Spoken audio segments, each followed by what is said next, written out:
आप सभी का स्वागत है मेरे इस यूट्यूब चैनल में। प्यारे सभी जेपीएससी की तैयारी करने वाले जो एस्पिरेंट्स हैं उनके लिए बहुत इम्पोर्टेंट वीडियो है। आज हम चर्चा करेंगे कार्बोहाइड्रेट का। देखिएगा कि जो जीएस पेपर जो मेंस का है, आपका छठा पेपर जो आपका साइंस एंड टेक्नोलॉजी से रिलेटेड है, तो उसमें बायोलॉजी वाले खंड में आप जाइएगा तो उसमें क्या है कि पिछले साल का जो क्वेश्चन पूछा गया था वो पूछा गया था आपका विटामिन से। ठीक है, तो विटामिन से पूछा गया था, तो वो प्रश्न आपको पूछने की संभावना इस बार कम रहेंगे। तो आप कार्बोहाइड्रेट पर तैयार कर लीजिए, वसा पर तैयार कर लीजिए और प्रोटीन पर तैयार कर लीजिए, है ना। किसे कहते हैं, क्या इसका स्रोत है, क्या इसका प्रकार है ना, पूरा बढ़िया से डिटेल में आप तैयार कर लीजिए। यहाँ से प्रश्न पूछने की संभावना रहेंगे। तो आज हम लोग चर्चा करते हैं कार्बोहाइड्रेट के विषय में। कार्बोहाइड्रेट कार्बन, हाइड्रोजन और ऑक्सीजन के बने हुए रासायनिक यौगिक हैं, आप सभी जानते हैं, पहले से भी पढ़ चुके हैं। कार्बोहाइड्रेट से एनर्जी मिलता है, आप सभी जानते हैं। ये ऑक्सीकरण पर ऊर्जा उत्पन्न करते हैं, याद रखिएगा। ये ऊर्जा के सबसे सस्ते स्रोत हैं। 1 ग्राम कार्बोहाइड्रेट के पूर्ण ऑक्सीकरण के बाद 18 किलो जूल ऊर्जा प्राप्त होता है। 1 किलो कैलोरी ऊष्मा की वह मात्रा है जो 1 लीटर पानी का तापमान 1 डिग्री सेल्सियस बढ़ा दे। यानी 1 किलो कैलोरी बराबर होता है 4.1 किलो जूल। 1 किलो जूल बराबर होता है 1/4, है ना, 0.1 इंटू 1000 कैलोरी। बहुत इंपॉर्टेंट है। अब देखिए, भोजन में कार्बोहाइड्रेट हमारे शरीर के लिए आवश्यक कुल ऊर्जा का लगभग 60 से 80% भाग उपलब्ध कराता है। कार्बोहाइड्रेट के प्रकार देखिए, हम भोजन में 3 प्रकार के कार्बोहाइड्रेट का उपयोग करते हैं। पहला है शर्कराएँ, जिसको शुगर्स बोलते हैं। दूसरा है मंड, जिसको स्टार्च कहते हैं। और तीसरा है सेलुलोज, है ना। तो ये बहुत इंपॉर्टेंट है, इसका याद रखिएगा। जैसे देखिए, शर्करा में कौन कौन है। शर्करा में आपका मोनोसेक्राइड है, उसमें ग्लूकोज में शीरा, शहद और मीठे फल जैसे अंगूर, ये सब मोनोसेक्राइड में, शर्करा में आएगा।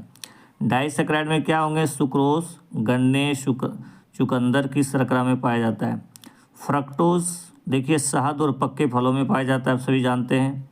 डाइसेक्राइड में कौन है, माल्टोस, अंकुरित अनाजों में पाया जाता है।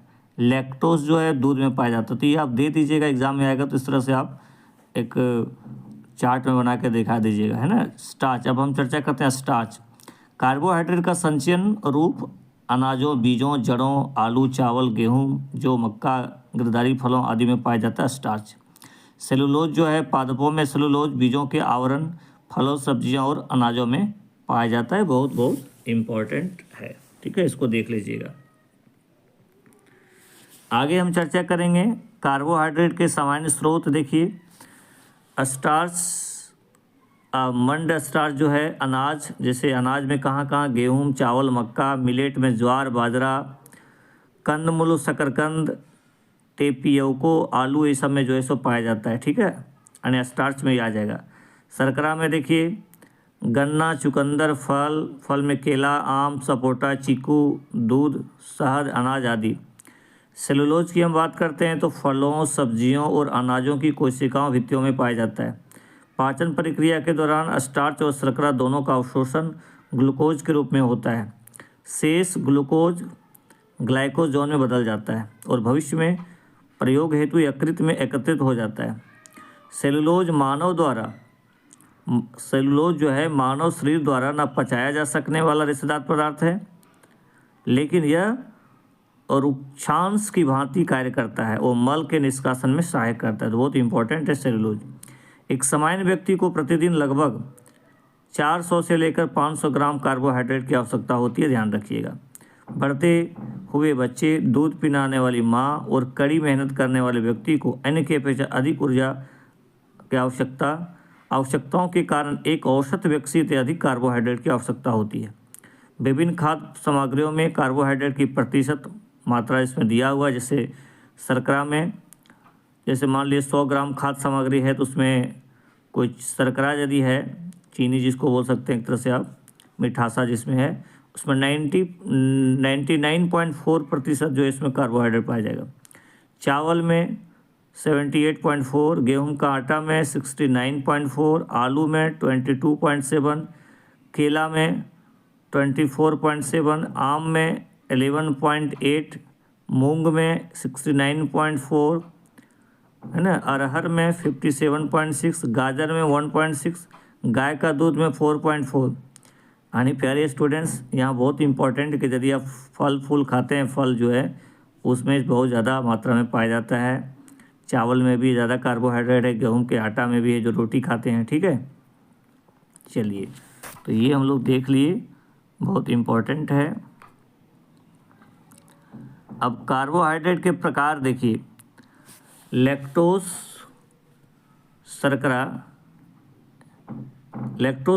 दूध शर्करा आंतों में पाए जाने वाले उन जीवाणुओं की वृद्धि में सहायक होती है जो कैल्शियम के अवशोषण को आसान बनाने में सहायक होता है, तो बहुत इंपॉर्टेंट है। कार्बोहाइड्रेट के अधिकांश का ग्लाइकोजन और वसा में रूपांतरण हो जाता है जो कि ऊर्जा का एक सुरक्षित भंडार है।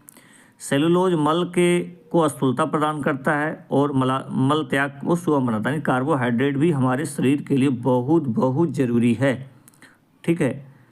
केंद्रीय तंत्रिका तंत्र के लिए ग्लूकोज ही एकमात्र ऊर्जा का स्रोत है। यानी केंद्रीय तंत्रिका तंत्र के लिए जो है ग्लूकोज जो है ना, एक मात्र ऊर्जा का स्रोत है। तो प्यारे स्टूडेंट्स, ये हो गया बेसिक जानकारी कार्बोहाइड्रेट के लिए, चूँकि ये सिलेबस में दिया हुआ था तो मुझे लगा कि नहीं, आपको तैयारी में लगे रहना चाहिए, समय बर्बाद नहीं करना चाहिए, ठीक है, क्योंकि विद्यार्थी जीवन में समय का बहुत ज़्यादा महत्व होता है। चलिए, thank you. Please like and subscribe my YouTube channel.